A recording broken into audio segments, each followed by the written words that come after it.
Meeting to order. If you are able, please stand and say the Pledge of Allegiance with me. I pledge allegiance to the flag of the United States of America and to the republic for which it stands, one nation, under God, indivisible, with liberty and justice for all. Can I have our school board norms read, please?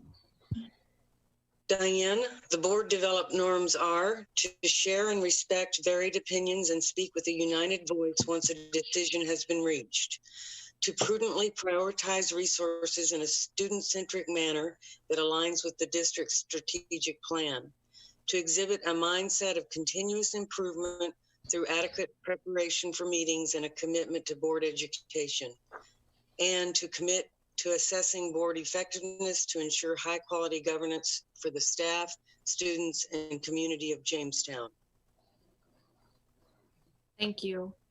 We have nothing under public communication. Are there any conflicts of interest to declare? Bob, I'm on the board for the Jamestown Arts Center, and they're going to be requesting some dollars later today. So that would be a conflict of interest. All right. Is there a motion at this time to? This is Roger. I'll make a motion that we allow Bob to vote. Is there a second? Jason, second. Any discussion on allowing Bob to vote on the Art Center contract with his conflict declared? With no discussion, please unmute your mics. All in favor, say aye. Aye. Aye. Opposed, same sign. Motion carries. Bob, you will be able to vote during that piece of the board. Thank you for your conflict. Can I have a motion to approve the consent agenda? This is Roger. I'll move. We approve this consent agenda. This is Greg. I'll second. Any discussion? Unmute your mics, please. All those in favor say aye. Aye. Aye. Opposed, same sign. Motion carries. Moving on into our agenda, we'll go into our regular meeting. First is fine arts recognition. Can I have band, choir, and orchestra recognized? Yes, it's Bob Toso. There were 20 JHS music students selected for North Dakota All-State, which was to be held in Bismarck from March 22nd through the 24th and was suspended. 2 students selected for regional ACDA honor choir, which took place in Milwaukee, Wisconsin from March 4th through the 7th. Students are North Dakota All-State Mixed Choir, Megan Ray, Alexa Smith, Kendra Dawson, Sadie Meisner, Catherine Sukow, Sierra Saylor, Ryan Wells, Matthias Bercier, Dawson Mee, Paris Nidcomb, Chris Saylor, Cameron Edwards, Brandon Weatherly. North Dakota All-State Treble Chorus, Emma Wiley, Macy Steele, and Caroline Kaiser. North Dakota All-State Orchestra, Kimberly Wines, Mia Nordstrom. North Dakota All-State Band, Callie Lynch, Caden Schmidt. Regional ACDA Honor Choir, Catherine Sukow, and Ryan Wells. And I apologize if I mispronounced any names. Thank you for that, and congratulations to all those students with their honors. And we are sad with you all that you couldn't go and show everybody in a group, but nonetheless, you were honored, so congratulations. Golf claps. All right. Can I have the drama group recognized, please? Yep, Jason here with the drama. The Spring Class A Plays contest scheduled for Devil's Lake on April 5th and 6th was postponed / suspended as all high school activities have been. As well, the production of the JHS one-act play that was set to take place on April 3rd was also postponed. Director Mr. Anthony McIntyre and students had put in numerous hours to get it ready to present, but we will see what transpires in the near future as to the fate of the North Dakota High School Activities Association competition, as well as what we decide to do locally.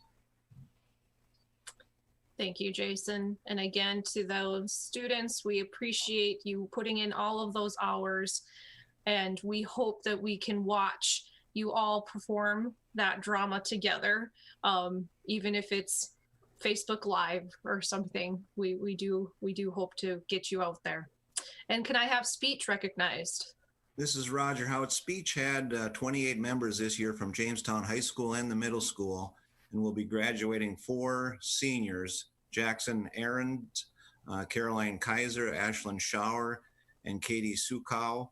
The team competed in 6 meets this season and was quite successful with an award count of 15 first places, 8 second places, 14 third places, 10 fourth places, 12 fifth places, 13 sixth places, 13 seventh places, 12 eighth places, 13 superior speakers, and 4 top notices. The Blue Jays were set to host the 2020 state Class A speech tournament at the Jamestown High School on April 18th.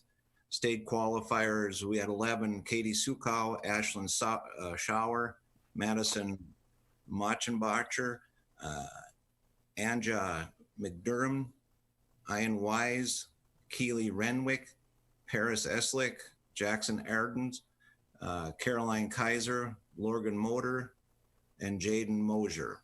And I also apologize if I mispronounced any names. So. Wow, congratulations to the speech group. That was a lot of fabulous awards that we're giving. And I'm sure they would have been absolutely fantastic on their home turf, hosting state and competing at state. Again, congratulations to those kiddos. And lastly, can I have Life Smarts recognized? Melissa Gleason, Jamestown High School team took #1 at North Dakota State Championship in Bismarck. The team is made up of Jaron Larson, team captain, Jessica Paulson, Chris Saylor, Garrett Wright, and Winter Michael. The team is coached by Marshall Krieger, and the team was to attend the national championship in Washington, D.C. in April, but that has been suspended. So congratulations to the Life Smarts team. Jaron, welcome to our meeting. Thank you for letting us recognize you virtually. Life Smarts, of course, has quite the storied legacy of doing so well at those national competitions. And we know you would have done well again this year. So congratulations, and thank you for your hard work. Good job. Thank you. All right, moving on in our agenda, we have nothing under correspondence, so then we'll move into reports. Dr. Leck, your superintendent's report. Give me 1 second here. Just wanted to make sure I was not muted. So really there's 2 pieces of my presentation or my report. A lot of the first deals with COVID, how the CARES Act is going to impact our district, and then the legislative impact and considerations we need to make for transportation. And then after that point, I'll stop for questions if we have any related to the COVID response, CARES Act, or the legislative impact. So you might have heard already, or I'm sure you likely have, the Coronavirus Aid, Relief, and Economic Security Act, called the CARES Act, provided about $2 trillion in emergency relief funds. That includes $13.5 billion for education, and about $33 million of that goes into North Dakota through the Title I formula. So there's things that we don't know yet about the CARES Act and how that impacts, but we do have estimated allocations, and that's almost $560,000, and that's great. That's certainly a lot of money, but there are things that we want to consider about costs that we have and long-term implications before we get too excited about having that 558,000. What we do know about the process is that really these funds are very, very open. Essentially any allowable activity under ESSA, IDEA, Perkins, McKinney-Vento, which is homeless, Adult Ed, Family Literacy Act, as well as any COVID needs. So that could be emergency response, that could be supporting locally, that can be ensuring preparedness, purchase of cleaning supplies, etc. That it has really a broad use. So that's certainly welcome. And I did say it's under the Title I formula, but we need to understand too that some of the rules with Title I apply and then some don't. But one of the things that we do need to understand about Title I is that out of that 558,000, we are required to provide equitable services. So what that means is we have to consider that we have private education in our community. And so some of those funds, some of that 558,000, if those entities apply, which I'm sure that, well, some already have, and I'm sure they all will, but some of those dollars would flow into the district and then flow out directly to those private schools as well. So there's that to consider. We do need to be aware that there is a timeline for expending the funds, and that is September 30th of 2021. After that, any unused funds go directly back to the U.S. Department of Education. So I did link the website that the Department of Public Instruction has put up for all CARES Act updates, and you can link there in that website. You know, like I said, I think the biggest thing we need to understand is it's certainly dollars that are coming into the district that we did not budget for, but we also have expenses that we need to cover due to COVID that we didn't anticipate. I'll give you some examples. Within the first week of sharing technology to students, we had some come back broken screens or not working. So those kinds of things, we have replacement technologies that we have to consider. We've directly incurred costs in terms of technology and software. For example, there's different applications that were purchased throughout the district. So like Screencastify, that for the purposes of our teachers doing virtual learning. Secured Zoom licenses like the one we're using right now, those are all additional expenses that have been incurred. Increased cleaning supplies, and there's also food service expenses. One of the things that we need to consider is we are receiving some dollars, but we also are expending dollars to provide food service out into the community.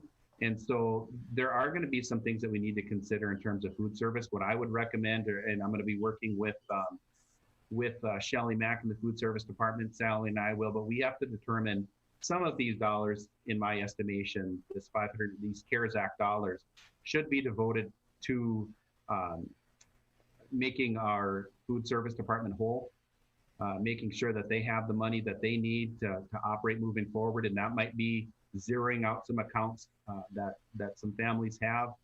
We'll have to determine what that line in the sand, so to speak, is. But I think that that's certainly a valuable use of those funds and goes right along the lines of what they're intended for. But there's some other things that we need to talk about too, funding impacts long-term, and then other costs like transportation, just things that we need to consider.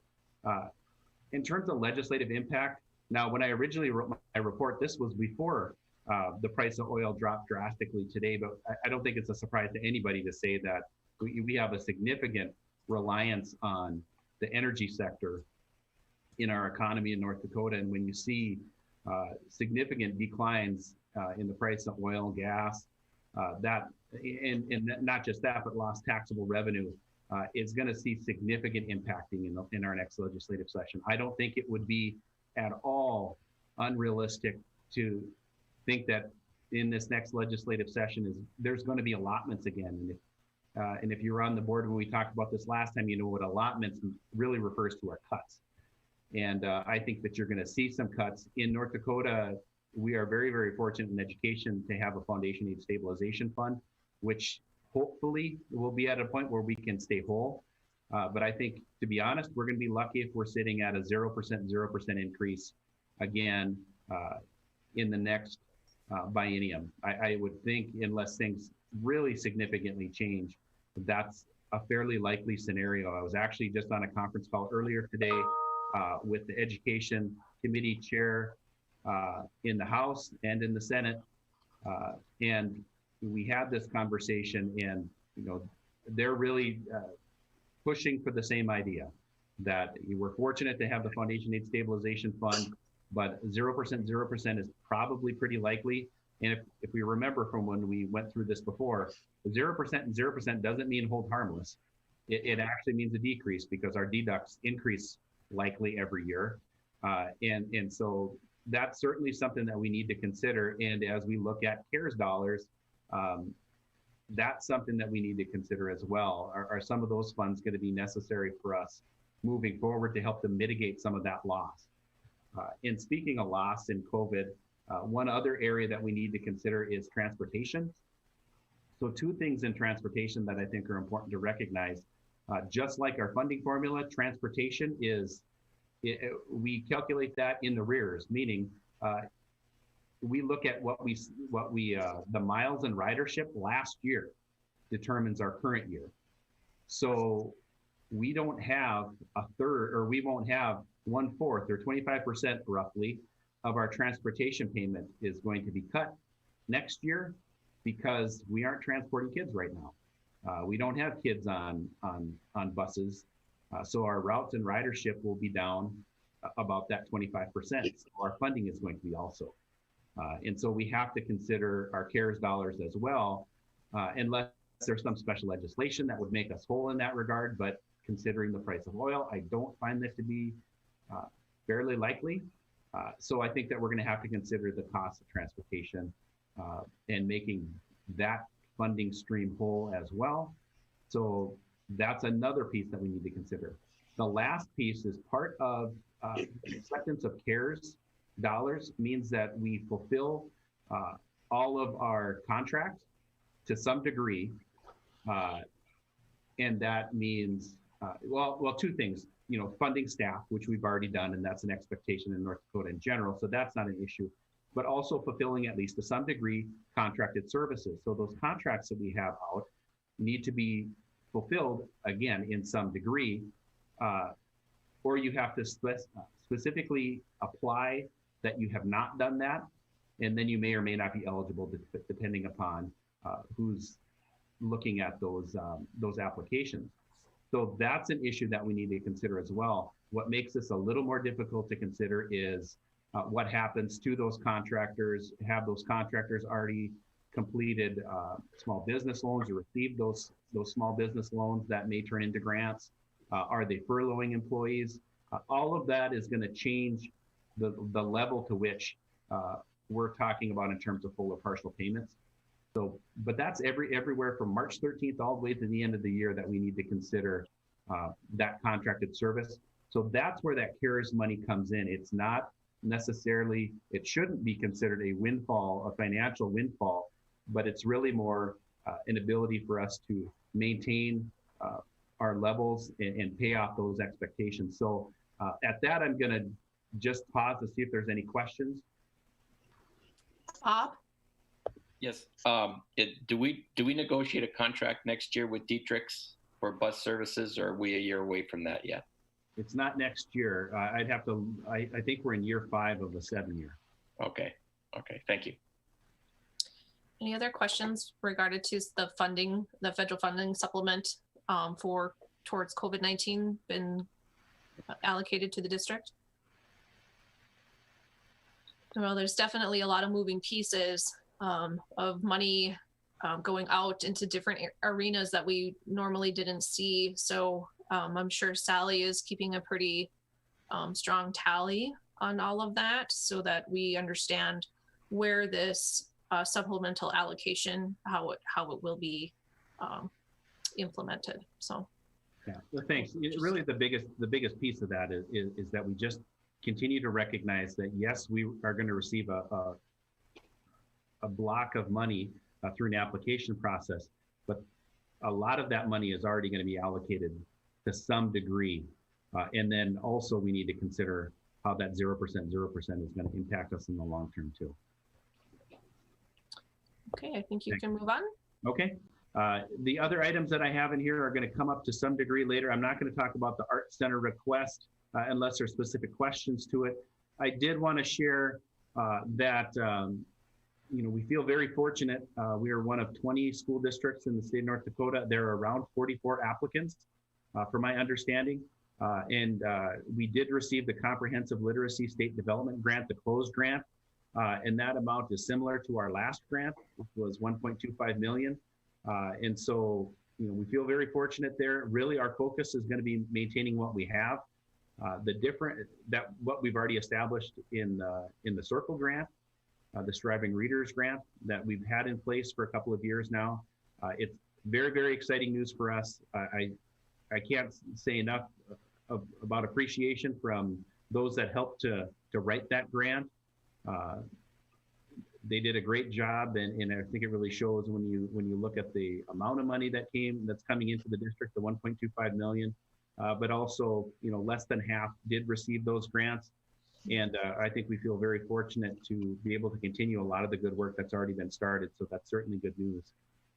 Another piece of good news to share is that we are looking at being able to provide French again at the high school level. I know we've talked about that before when it was included back into the curriculum book. And I will say that a lot of appreciation to Mr. Gaylor and the staff there for looking at how these things can be provided to our students. As always, it depends upon qualifications of existing staff and availability in the schedule. But it looks like we're going to be able to provide French in 2020-2021 school year. So that provides us for 2 levels, French 1 and French 2. That would just be at the high school. And I think most are aware that the 2 levels of foreign language is a requirement for the state scholarship. And we can do that and really only provide the 1 extended contract in one of the other foreign languages, either Spanish or German. And that would go down into the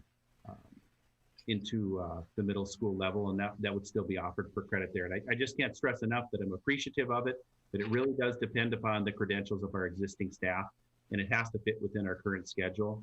And it'll be offered as long as there's interest and as long as we can utilize our existing staff with really that minimal extended contract that we're providing out. So we're very appreciative of that. The last thing that I wanted to share relates to the graduation ceremony. That has been very much a question of what's going to happen in terms of graduation, a graduation ceremony. We feel very strongly that it is the culminating activity for our graduating seniors, but also their families. And we want to do all that we can to reschedule and have as traditional of a graduation ceremony as we can. We want to provide the best possible date that we can, considering that there is a lot of uncertainty with the pandemic. We don't know what things are going to look like, but in the future, we are looking at delaying that as long as we can to maintain that more traditional graduation ceremony. At the next meeting, I'll bring a formal recommendation to you looking to July 26th, 2020. That does coincide with available dates at the Civic Center. And again, it's a delay that gives us the best possible chance to have a regular ceremony. The graduation change does require, in my opinion, board approval because it's a change to the calendar. And so I will be doing that at that time. And I also want to point out that Mr. Gaylor is working with counselors, student council, other staff to think how we could best honor our graduating seniors on our originally scheduled date. They're still in conversations regarding prom. To see if it would still be reasonable to hold that activity once things have gotten back to a more normal, if that does happen over the summer, to a more normal situation. The reality here is we're trying to provide a senior experience for our seniors. They've lost out quite a bit. Really the crucial time for them in their whole high school experience has been spent in quarantine. And we want to see if we can continue to provide them the best possible senior experience. So we're really looking at the feasibility of that and how we can do it. But it is still something that we've been talking quite a bit about, and we want to see what we can do. But at that, I will stand for questions. Wonderful. Do we have any questions for Dr. Leck? Jason? Not a question, but I'm getting notification from a community member that our meeting link is bad. They're trying to get on. So I don't know if there's anything we can do at this stage of the meeting, but I just thought I'd mention it in lieu of open meeting laws or anything. Thank you, Jason, for bringing that to our attention. Dr. Leck, is there a number we can have them call? So we can do a dial-in. Give me if we can share out. So I'm not sure why that is. It might have to do with when this was brought up, but if anybody wants to call in, if you are ready, Jason. Number is 1-346-248-7799, and the ID is 878-655-022. Okay, thank you, Jason, for bringing that to our attention. Diane? Yeah, I wanted to back up to the French language part of the report. I know that when we suspended French, that there was talk about the fact that there was a limited number of students that were showing interest, and the classes had shrunk quite a bit over the years. Could I ask Rob or Mr. Gaylor if they have any sense that French would be a success as we go into this, and at what point would they say there just simply weren't enough students?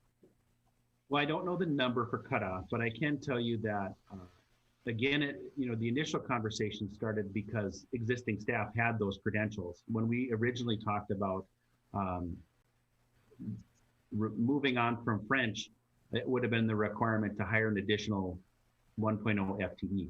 And this is restructuring an existing schedule to make that work. So really, we're only talking about one extended contract period instead of a full-time teacher. And so when we have that, then it becomes a lot easier to fund in the long term, even when the numbers are a little bit lower. And we're also talking about just French 1 and 2. So that makes things a little bit easier to manage long term. But right now, I would say the honeymoon period of, as soon as you offer something new, more people will join that in the short term. Does that happen in the long term? We don't know. But the reality is we want to provide it as long as there is interest and as long as it works in the schedule. Okay, thank you. Existing people. I think it's fantastic. I'm glad that we're able to do it. So thank you. Any other questions for Dr. Lick with his report? Oh, Heidi?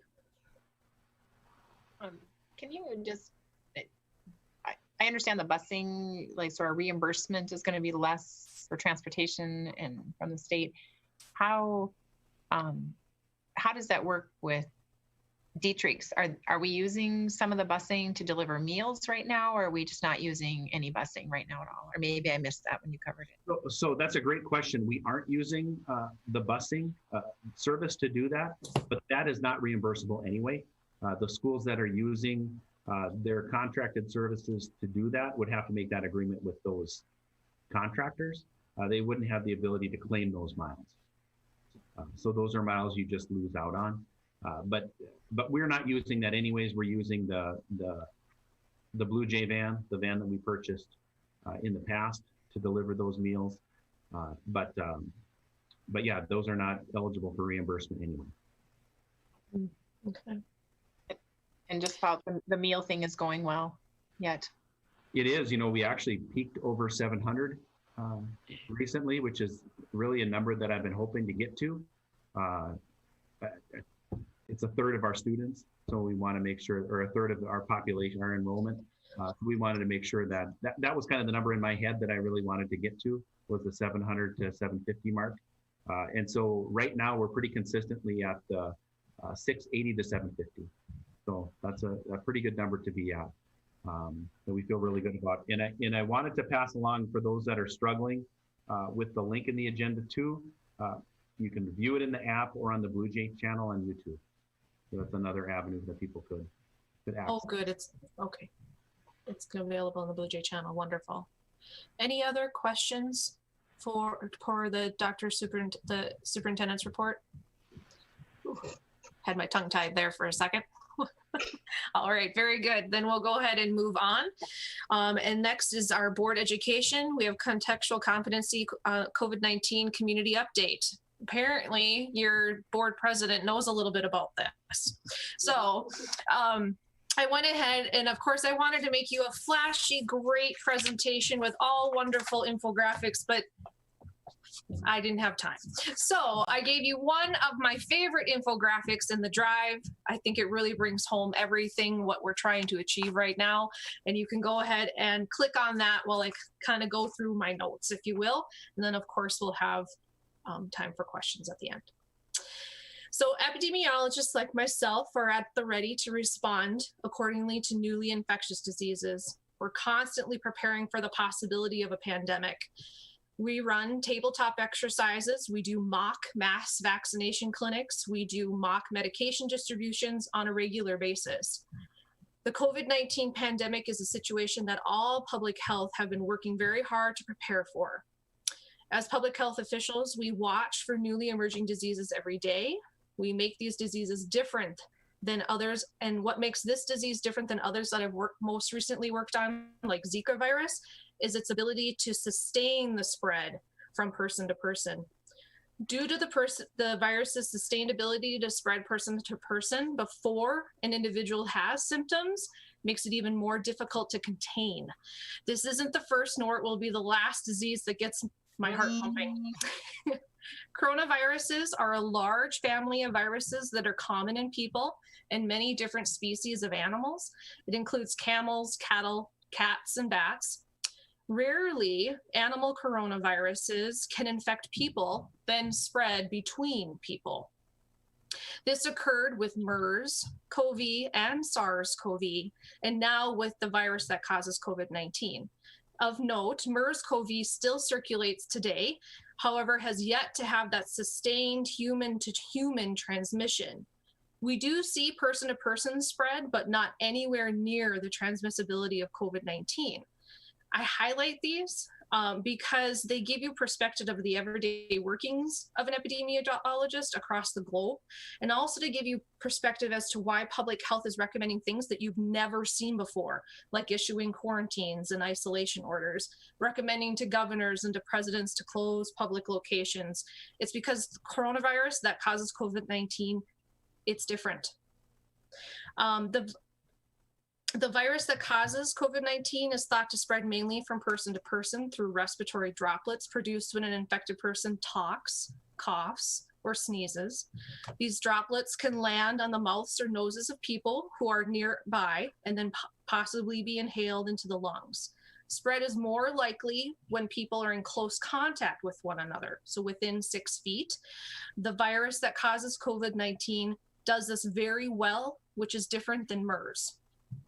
COVID-19 droplets do go into the air. Sorry about that. The droplets do go into the air, but don't tend to suspend in the air for very long. They drop to the floor or land on the surface if not inhaled by a person. Droplets can live on surfaces, but this depends greatly on the surface and the environment. So washing your hands and the stoppage of touching your face greatly reduce your chances of contracting any contagious disease, including COVID-19. You might wonder if there's something that spreads or transmits even more than COVID-19, and the answer is yes, measles. It's one of the most contagious diseases that we are aware of.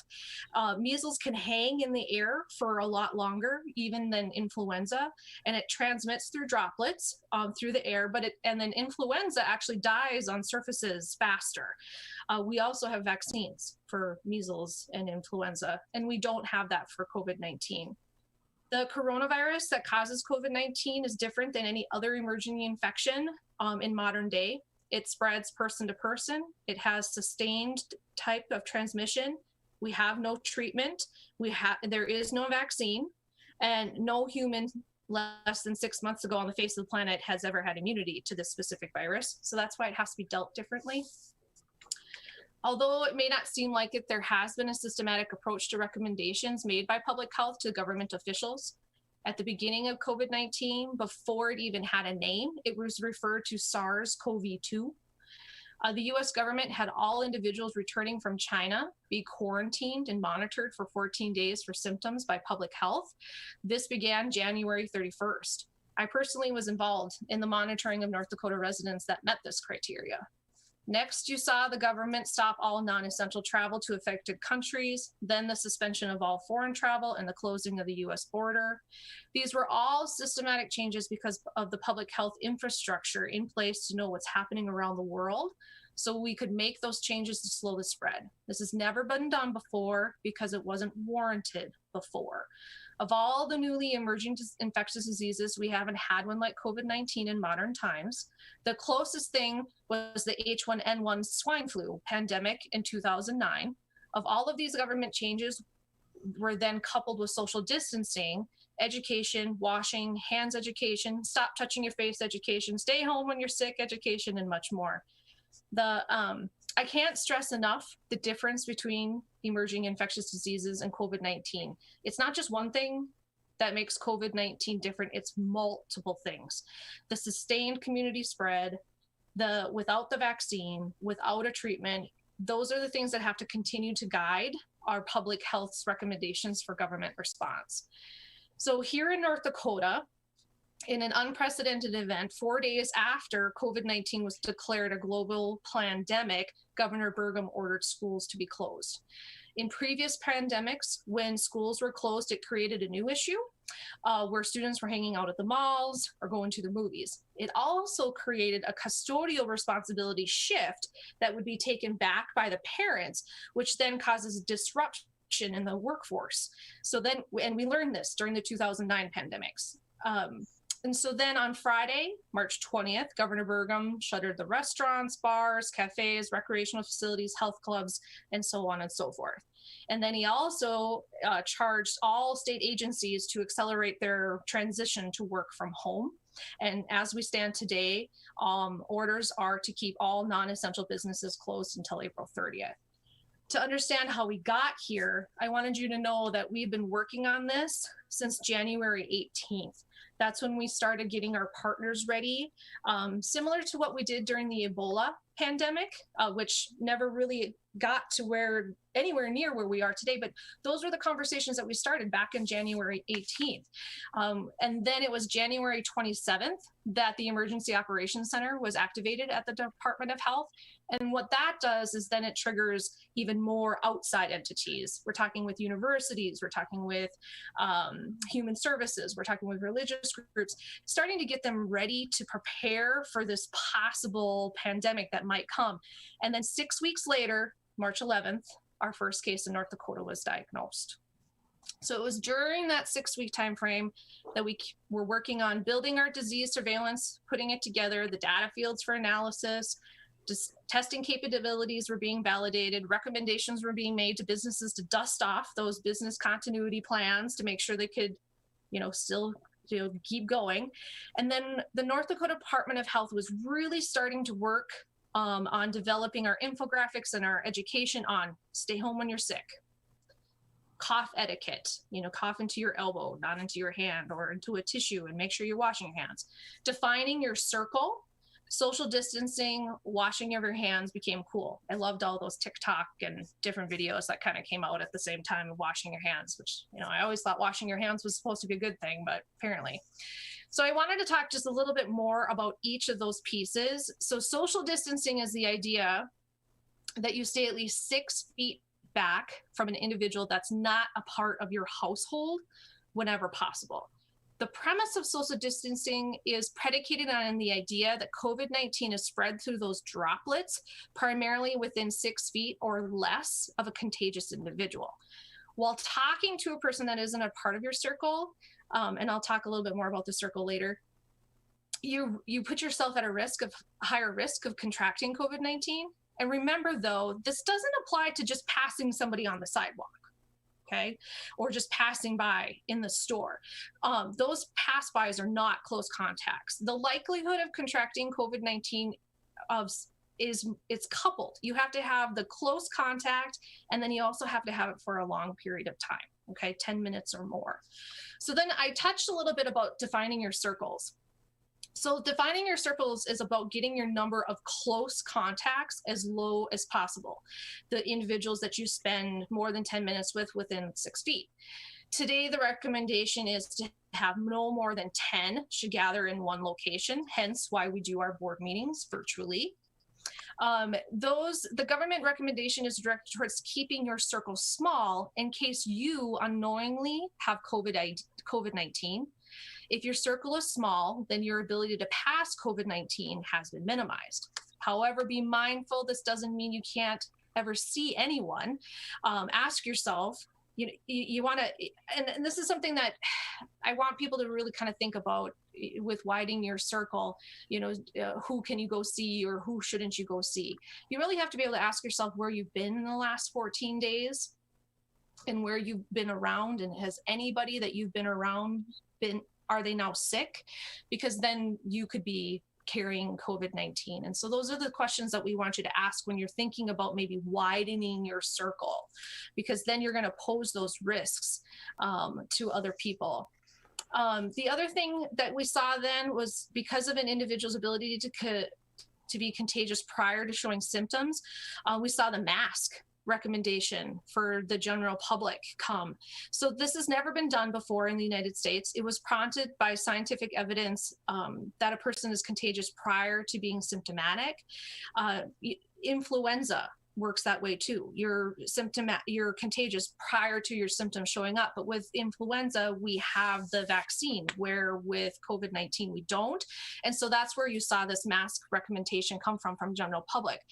But I really want to stress that this is for public use only, and it's for public use when you can't keep your 6 feet of social distancing. Okay, so and the other thing with these masks is the mask is about you protecting others. So we ask everyone 6 months and older to get a flu vaccine, and it's not always just about you, it's about protecting others. The mask for the general public is predicated on that as well. It's about, you might have COVID-19 and not know that you have COVID-19. And if you can't keep that 6 feet of distance out in public spaces, to wear a mask so that you're protecting others. And the other thing is make sure when you're putting on the mask, your hands are clean, because if your hands are dirty and you're putting on this mask, then you're bringing germs up to your face. Also, before you take the mask off, your hands need to be clean. And same idea, because if your hands are dirty and you are up by your face, your chances of getting sick are much more, okay? So lastly, I just, we've seen a lot of things that change in our school. I've just been so proud of our school and our community and how we've stepped up, and we're working to figure out how we can recognize our seniors and try to bring some type of normalcy back to their 2020. And I don't have a crystal ball exactly what it's going to, be like. So, but as we, look forward and you wonder and you worry, just know that I couldn't be any prouder of living in any other state than the great state of North Dakota right now. We're really responding quite well to this. It might not feel like it all the time, but we really, really are. And things will return to normal. It'll look different. It'll happen slowly, but we will get there, and we're going to get there together. So before I answer any questions, I want you just to remember, you got to wash your hands. Don't touch your face. Practice social distancing, and love your neighbor from 6 feet away. Sorry, I got a little long-winded, but it's huge. There's so many moving pieces. Is there any questions? Bob? Yeah, where are we at with more testing? Because that seems to be the biggest question mark as far as you mentioned the return to some sort of normalcy. So where are we at? So to return to normal, it's really predicated on us finding new cases. And in order to be able to find new cases, we have to have much more testing capabilities. And we're not there yet. And we need faster tests. So right now, and they're working on it, but we just haven't mass produced it yet. So for influenza, if you can go in, they do the rapid test, and before you even leave the office that you have influenza. So then you can go home. that's where we need to get with COVID-19, and they're slowly getting there. And until that or a vaccine is widely available, we're going to be in this lull. So timing on those tests, I don't have it yet. We're definitely telling our partners that we need them. Thank you. Jason? So I'm assuming there's some discussion at some level on the protocols for getting back to normalcy as far as people going back to work, kids Yes. going back to school. Are those being established? Have they been established? Not public yet? Anything you can share? Sure. So we have teams from the state level all the way to the national level that are working on this day and night to figure out how to open us back up safely. Because you're going to have everybody, we have people on both ends of the spectrum, and we have to land somewhere in the middle. We have people that say, open it back up. There's nothing wrong. We're all going to get it anyway. And then you have those that are like, no, don't open it up at all. I'm very scared and don't want to come back to work, even if you open this. And so we have to find something right in the middle. And we have teams of people right now, and we have been for a very long, since the beginning, we've been working on how do we open back up safely. And it is locally here. And when I say locally, I mean on a state level, it's on our capabilities for testing to identify how many cases there actually are in a community. And so what you need to watch for is how many new cases are due to close contact, or is it due to community spread? When you see those new cases of community spread being found, that means that we don't know where they got it from because they never left their community and they weren't in contact with anyone. So, but yes, there are teams of people working on it. And I'm assuming then that those protocols would include public schools, whether that's May or September or what? Yes. Yep. There absolutely is. And Dr. Leck is probably in on some of those meetings. And we do have some documents that actually came out before, and guidance that came out before the school closures, which a lot of that will still be in effect later. Dr. Leck, did you have a comment to add there? I did. So one of the 5 Zoom meetings I've been on today relates partially to reentry from schools. And so I'm part of a handful of school superintendents at different levels, A's and B's, the more rurals, in looking at a reentry plan template for schools that can be utilized depending on your county. And obviously what happens in Cass County is going to look a lot different than what happens in McKinsey County, which is different than what happens in Stutzman County. And just the different levels of what might happen in a soft opening, what might happen in a full opening, and how that all could work. And so we're trying to dive into that. And I know that I wasn't able to because I had health insurance committee meeting, but others had a meeting with Department of Health actually earlier at 4 o'clock today. That some were already starting to review that. Some on that group. We're already starting to have those conversations. And really, like I said, our goal is to have a template that schools could look at and say, okay, well, these are the things we need to consider. How does that work in my school, in Flasher or Jamestown or Forks or whatever? And so we want to have a systematic approach to how schools can be given that.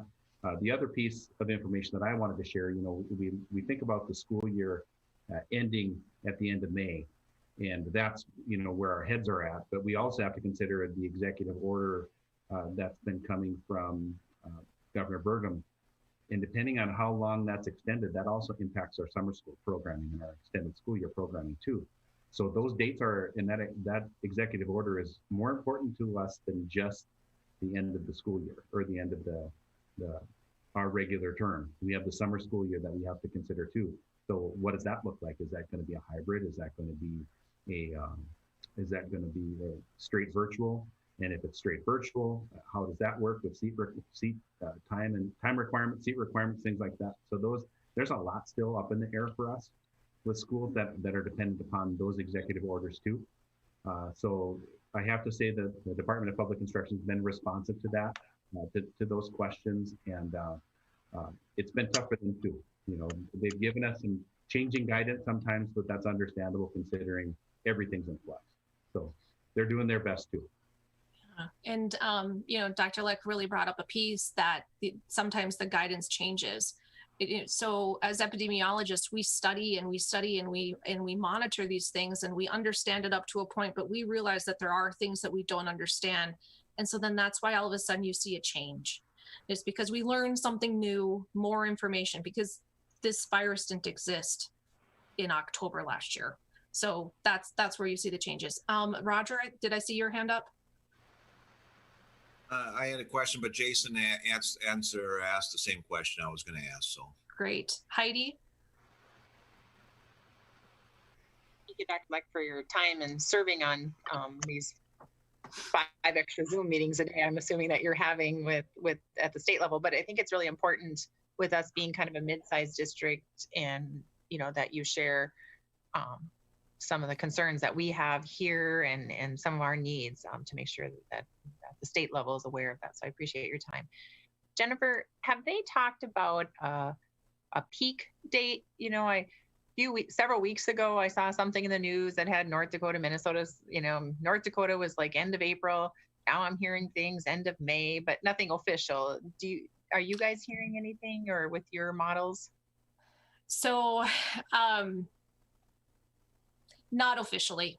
We're just not officially seeing it, and it's predicated on the testing, and the testing we're not having it at a level that we're, you know, in respect, in North Dakota is doing actually quite well in the nation for our level of testing. That is true, but because of the nature of us being so spread out, it's really hard to get a clear picture of what is actually happening until we get that.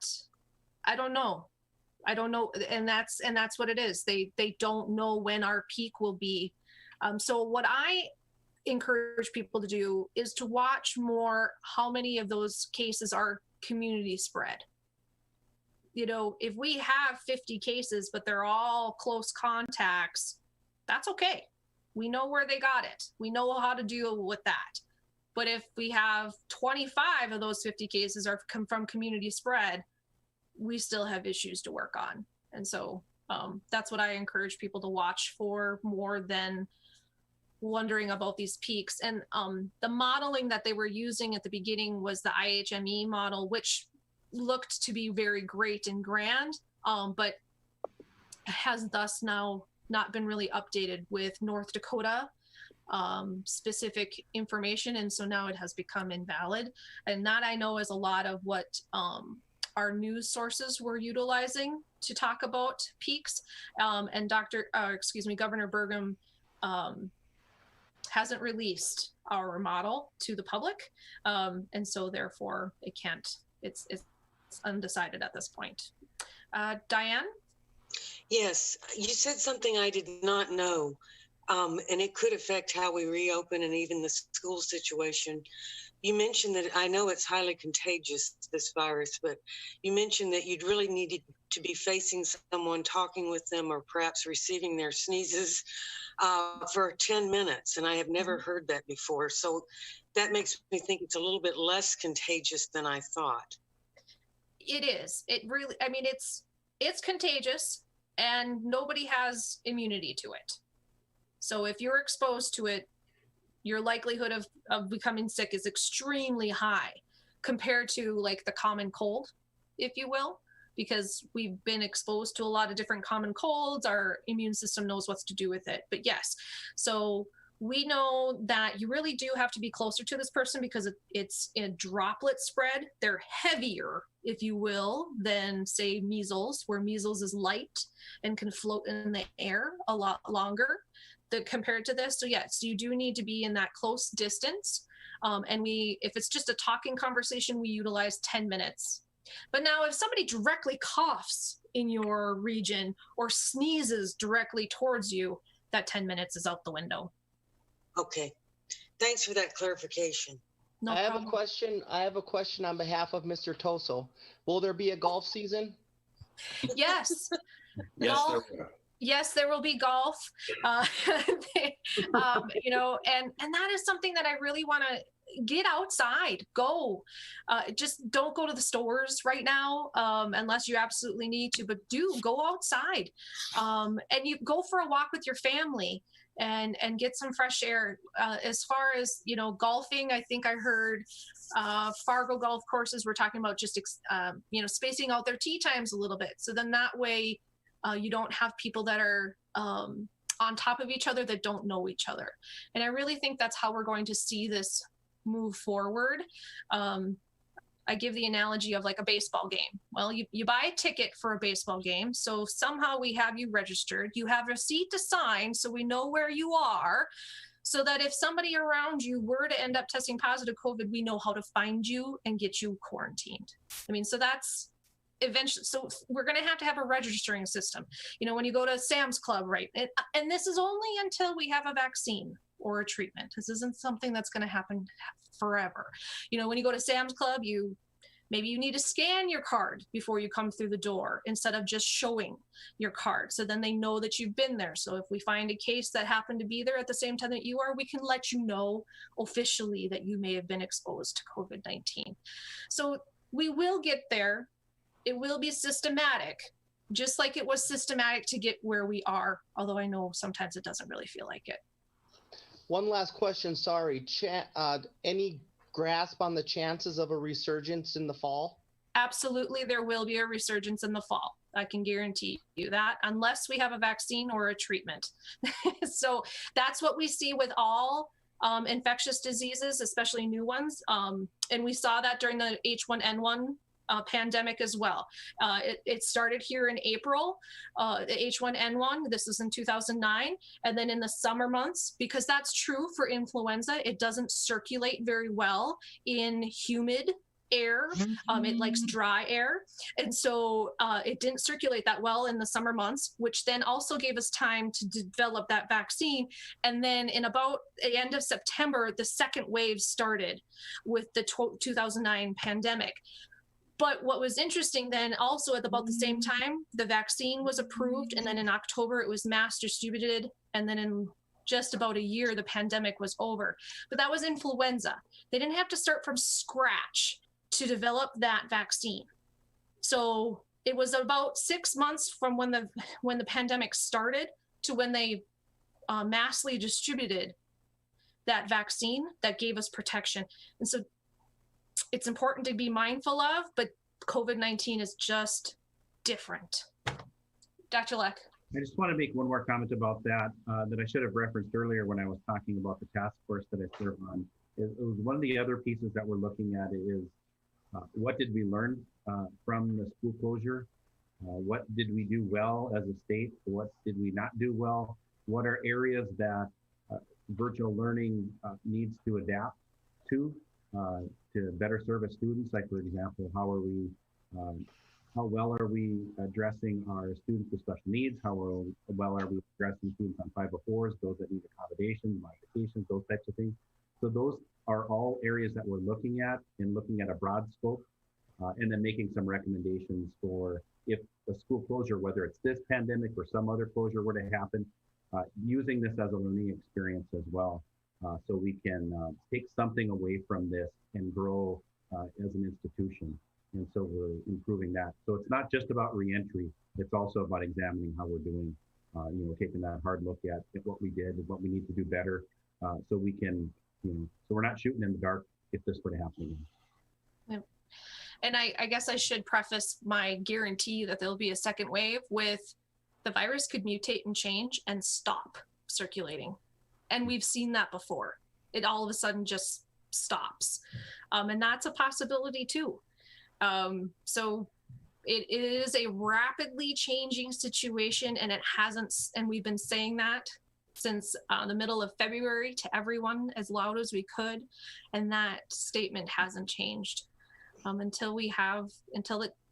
what we're watching for is that sustained transmission of person to person.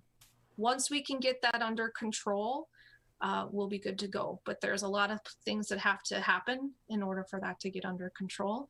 And it is being worked on, but never fast enough. Any other questions? And of course, you can always officially email me your questions. I'm happy to dive deeper into any situations that you have before you. So with that, we will move on to number 2, political competency, drug court, and we welcome Adam Gaylor and Candy Wiggenbach. Hi, good evening. For those of you that don't know me, I'm Candy Wingenbach, and I'm the social worker at the high school, and I'm the representative for Jamestown Public Schools for the Juvenile Drug Court. I believe Dr. Leck has the slides. Yep, I'm going to bring it up just in a second here. Sure.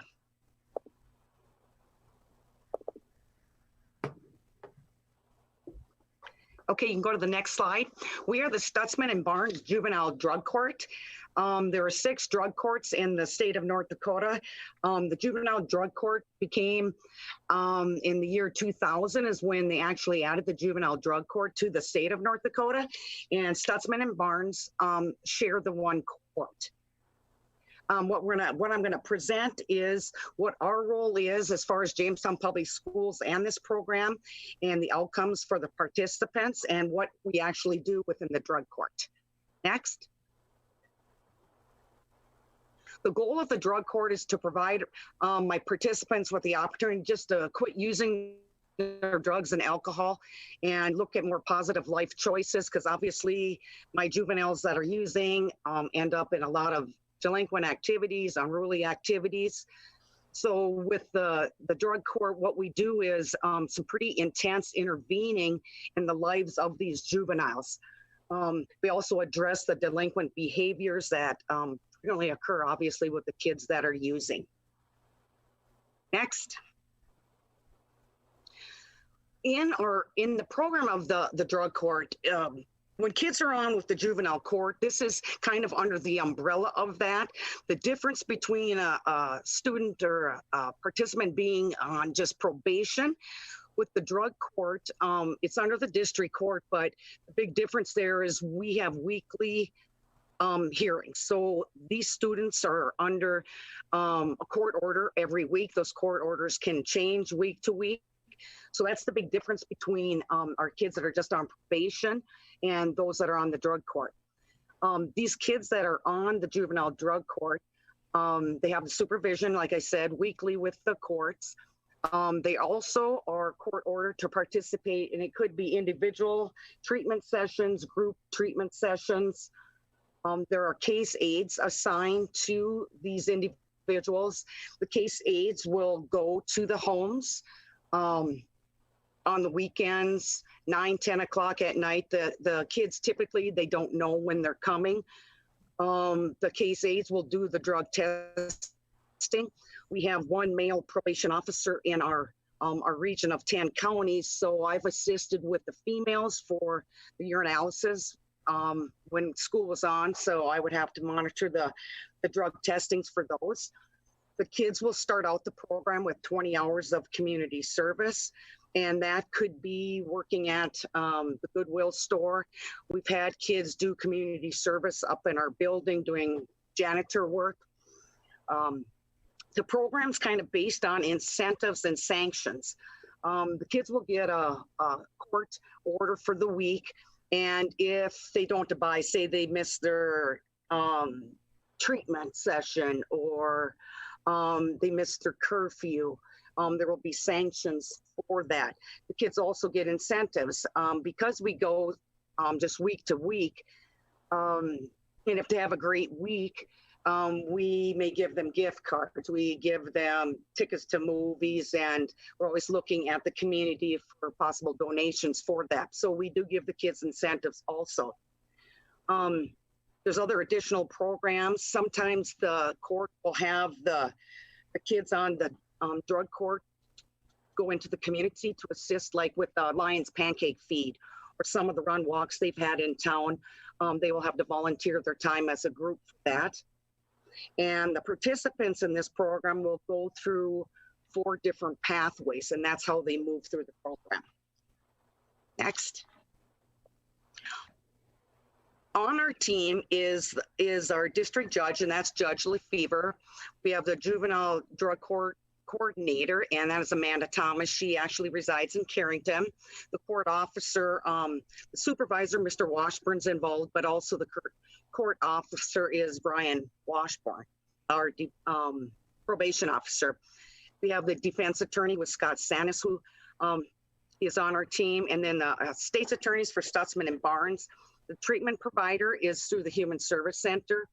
And then there's an official from the Valley City Schools. And then myself represents Jamestown. And then we had Officer Stask, our SRO, on our team, but obviously he's doing all patrol in that now. So he hasn't been a big role, but we also have one of our case aides happens to be a deputy from the Sheriff's Department. So he does his Sheriff's Department duty. Then he also does the case aides where he goes to the kids' homes. Next. So the process is kind of simple. The kids are referred through the juvenile court, and the juvenile court does their own risk assessment to see if they have the criteria to meet the juvenile drug court. Their criteria is more intense of what they've done, maybe more delinquent acts. If they've had, obviously the usage violations could be alcohol, could be marijuana. We've had participants on meth, cocaine, some of the other higher risk drugs. Typically those types of kids will eventually get into the juvenile drug court. The weekly check-ins with the team members, myself up here at the high school, I meet with these kids off and on throughout the whole week. Because this program is, sobriety obviously is huge, but the other big part of the drug court is academics. And we've had students that actually have been sober for 4 or 5 months, but they're not progressing academically. They're having lates, they're having truancies, their grades are failing. The court takes that very seriously. So I'm the representative that brings all of that to our staffings every week, and then that's presented in the court hearings. So the kids know academics is a huge, huge thing. They have to be in school, either getting their GED or receiving their education through the high school or alternative school. The pathways are path one is the most restricted, and all the way to path 4. If they make it through path 4, we end up having a graduation, which is a big deal for the kids. It typically will take at least a year to go through the whole court process from path 1 to path 4. Next. I kind of went through part of this. My role is with the check-ins with the kids, all the academic, personal, and social concerns. Also, here at the high school, Mr. Gaylor, Mr. Conway, Mr. Heinert, and I meet with the juvenile court personnel, Mr. Washburn and Mr. Brown, and we do that every other week and go through our higher risk kids. Some of these kids might be my drug court kids, some are not, but we try to work together so kind of we're all on the same page as far as trying to help these kids. And then of course, the weekly meetings, we have our staffings every Wednesday, and right after staffings is when we have the court hearings. Next, the outcomes is basically the academic progress. We've had some really good success academically with some of our students. I've got one girl, she already completed her GED. I've got a gal in Valley City that's doing well over in their high school. I had one of our students, she just graduated from our program. She was a student of Jamestown North and did very well. Following through on their treatment, obviously, is something they need to do. And if the kids are, say they're completed with their academic, like the one gal that we have on from Jamestown had gotten her GED prior to even getting on our program, a big thing there is that they are working. One of the other things is through the drug court, it really opens up the parent-family communication, which is a huge thing with these individuals. Next one. And just any questions? I know that was pretty brief and quick. Thank you, Candy. That was great. Dr. Leck, did you have something to add there? Well, I do. I want to ask Candy's expertise and maybe Mr. Gaylor's as well. So what would, if we didn't have drug court, what would it like? What would be the outcome for students that struggle with addictions? If this program didn't exist, what would things look like for those students? Right now, because it is such an intense program, it really helps get these kids through academically. It's a long program. And like I said, the academics is as important as the sobriety is. Right now, because we only have the one probation officer in our whole region, just for juvenile court. I don't want to say it's kind of our best avenue to get these kids through to hopefully some positive graduating from high school, getting off the drugs, because it is the most intense program. And we have, of course, Mr. Brown has supervised probation, but even as such, when you're covering 10 counties and there's one person out of Valley City, how much real close supervision. This program is real close supervision with aides going to their homes and all of what they're doing. So I think it works well for the academic part of it. Mr. Gaylor? Yeah, I think I would add, just based on kind of those outcomes we highlighted, the big thing is the parent and community engagement, that we're a part of a full team, and that Candy does a great job meeting with those kids, establishing relationships and continuing that relationship so that those kids know we're all in this to support them. When you compare that to, as Candy pointed out, the 10 counties and one juvenile court officer, these students receive a lot more supports and a lot more follow through on the appointments and the resources that are set up to try to engage them.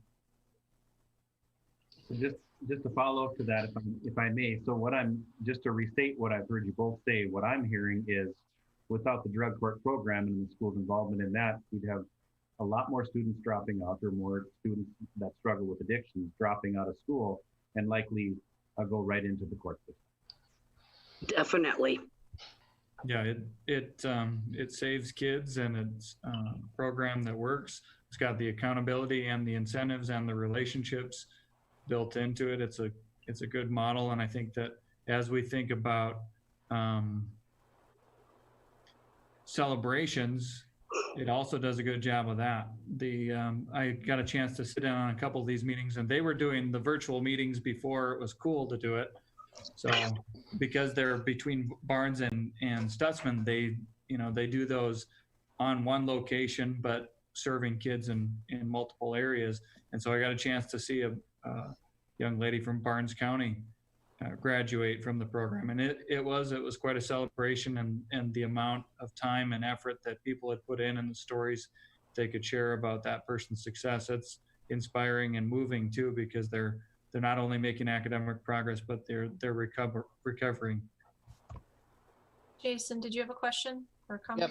Yep. And obviously thank you to Mrs. Wingenbach and Mr. Gaylor for their work on this very difficult front for our kids. I guess my heart or my thought goes to the student who we can get through the program, but their environment outside just does not allow sustainability. And that's where my heart goes right away. Does social services ever get involved in these as far as placement up until graduation, or is that ever not? Typically, social services does not get involved. If one of the participants, say they're not adhering to the court orders and it goes on weeks, or they're not doing well academically, if it gets to the point that they have to be terminated from our program, what happens then is that it goes into another court system, and that judge, which would be a different judge, could make the ruling that they would go to the Division of Juvenile Services custody. But right now, with that whole system and the change with the Division of Juvenile Services, placement for any kids in our whole state into those group facilities is more than difficult with what they have to jump through. Yeah. And how does our role as a school, if at all, change once they reach age 18? Actually, one of my students right now is over the age of 18, and he ended up during this process. If a kid needs more intense treatment, say they continue to use, we don't just terminate them right away. You know, we give them chances because the ultimate goal is to get their education and hopefully, get into some sobriety. We end up sending kids to treatment centers. This individual ended up in a program at our state hospital because he is over 18. Even though he's legally an adult, our program can keep him over the age of 18. Regular juvenile court, you can have a student or a person on there till the age of 20. But this student, the difference between if you're an adult and if you're 16 on my program, like this here young man, when he wasn't adhering, he wasn't staying at home.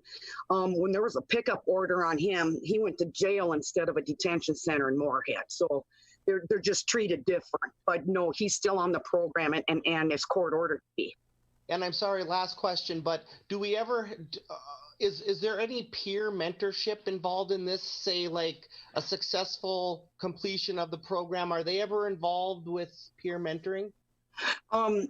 We've offered peer mentoring. We've gone through Troy Gunderson through there if most of the time the students, I think by time a year is up, I think they've kind of had it with us, but they always can contact their case aides, and they get very close to those case aides because those case aides are in their home at 10 at night and umpteen times a week. And so we offer that even though they graduate the support services and they know they can contact me and their case aides or their probation officer, we're always there. But honestly, the reality is most of these kids, I think because it's a strict program, I think they're tired of us being in their face.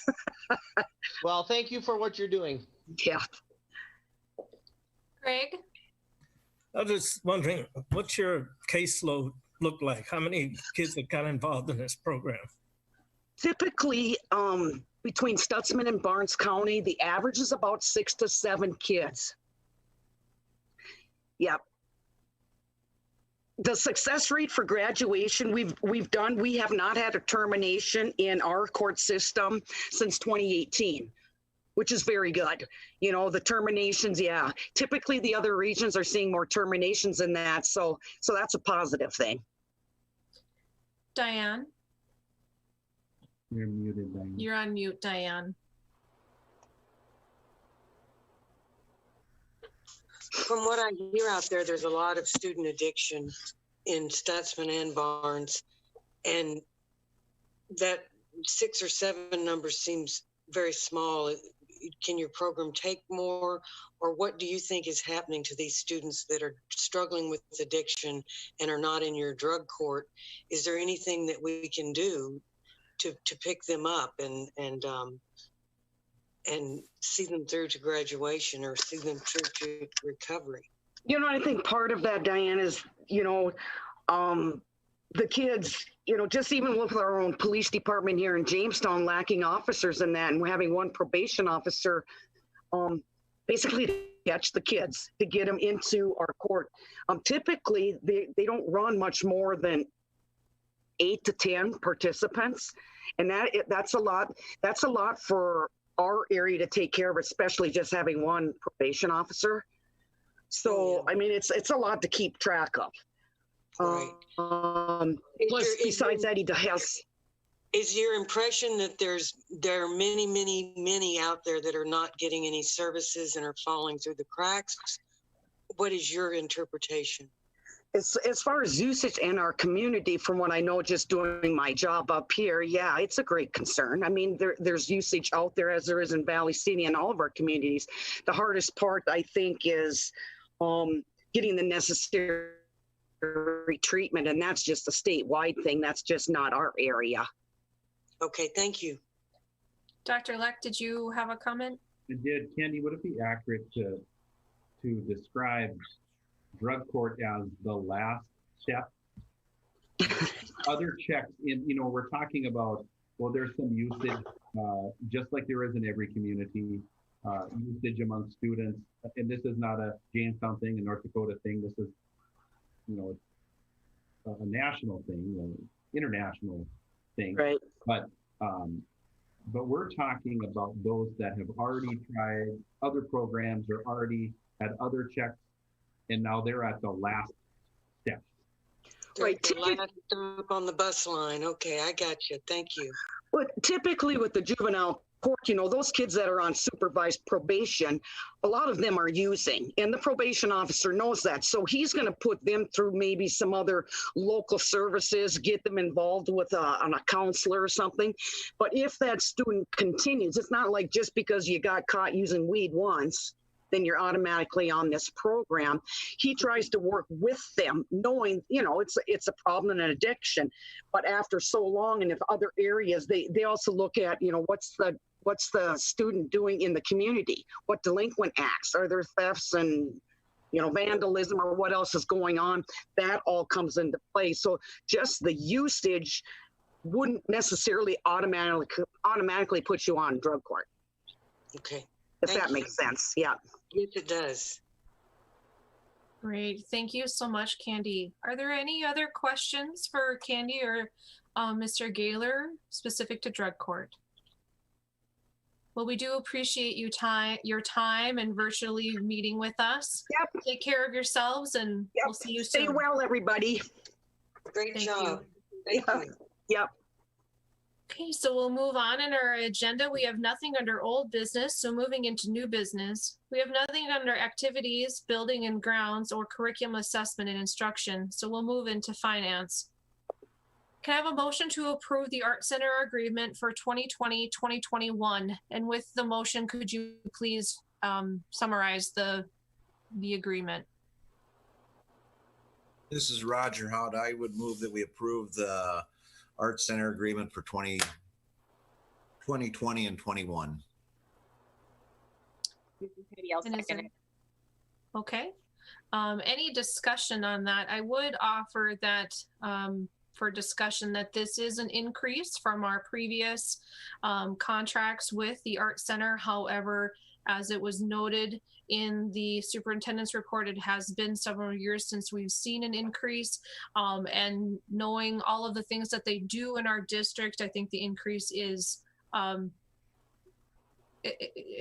It's expected. It's at a level where we shouldn't have any major issues. Are there any other discussions? Also, before we vote, I want to add that the amount that they are requesting is $25,000. With that, everyone unmute your mics, please. All those in favor of approving the Art Center agreement, say aye. Aye. Aye. Opposed, same sign. Motion carries. Let's move into letter B. Can I have a motion to approve the Title II 2019-2020 budget revisions?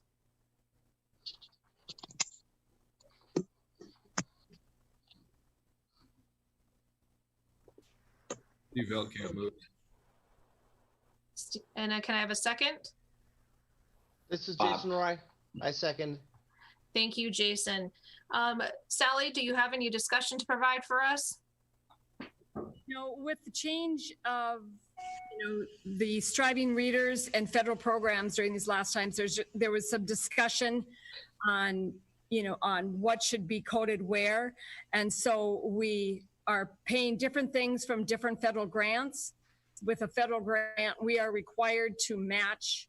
The budget has to match what we're doing, and so we're required to bring that for board approval. So that's what this is. It's changing how Title II funds are being utilized. Thank you. Any further discussion? Please unmute your mics. All those in favor say aye. Aye. Aye. Opposed, same sign. Motion carries. Moving on to the agenda, we have C, we have the general fund balance. As for informational, are there any questions? Okay, moving on then, can I have a motion to approve the monthly financial reports?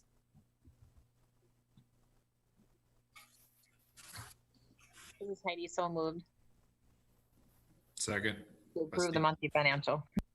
And we have a second by Steve. Any discussion? Please unmute your mic if it's not already. All those in favor say aye. Aye. Aye. Opposed, same sign. Motion carries. We have nothing under personnel, so we'll move into policy and procedures. Letter A, can I have a motion to approve the review of the suspension and expulsion FFK policy? It's Diane, so moved. Jason Rohr, second. Any discussion? All those in favor say aye. Aye. Aye. Opposed, same sign. Motion carries. Letter B, can I have a motion to approve the review of carrying weapons FFD policy? This is Bob. I move we approve the review of carrying weapons FFD policy. Greg, a second.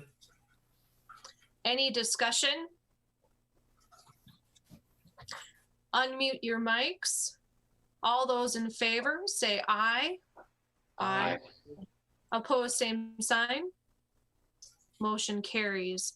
Moving on to letter C, can I have a motion to approve the amended academic freedom GBA policy?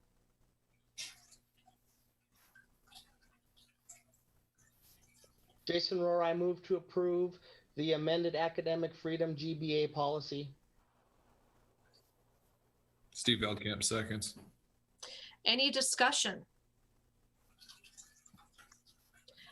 Please unmute your mics. All those in favor say aye. Aye. Aye. Opposed, same sign. Motion carries. Can I have a motion to approve the amended automated external defibrillators, AED, ACBA policy? This is Greg. I move to approve the policy you just mentioned. This is Bob. Second. Any discussion? Unmute your mics, please, if you haven't already. All those in favor say aye. Aye. Opposed, same sign. Motion carries. We have nothing under tuition or other. Are there any items for future agendas? If anything comes up, please make sure to either let myself or Dr. Leck know of your questions so that we can maybe see if they can be added to the agendas. We have future meetings to be held. We have a school board meeting on Monday, May 4th at 5:15. It's to be held in the Thompson Community Room. As you heard in my presentation, the governor's quarantine or excuse me, closure of group gatherings does end April 30th. I do think that's probably optimistic. So more than likely we will still be holding these virtual, but do keep yourself posted and up to date on those events so that you know whether we're doing them virtually or if in person. And then following the May 4th meeting, we have another school board meeting scheduled for May 18th at 5:15. Again, we have a virtual meeting set up, but if it is prudent and safe, we will do it in person as well. Please remember to click on the adjournment and rate your meeting experience this evening, and also don't forget to do the superintendent evaluations. With that, the meeting is adjourned. Good night. Thank you. Bye.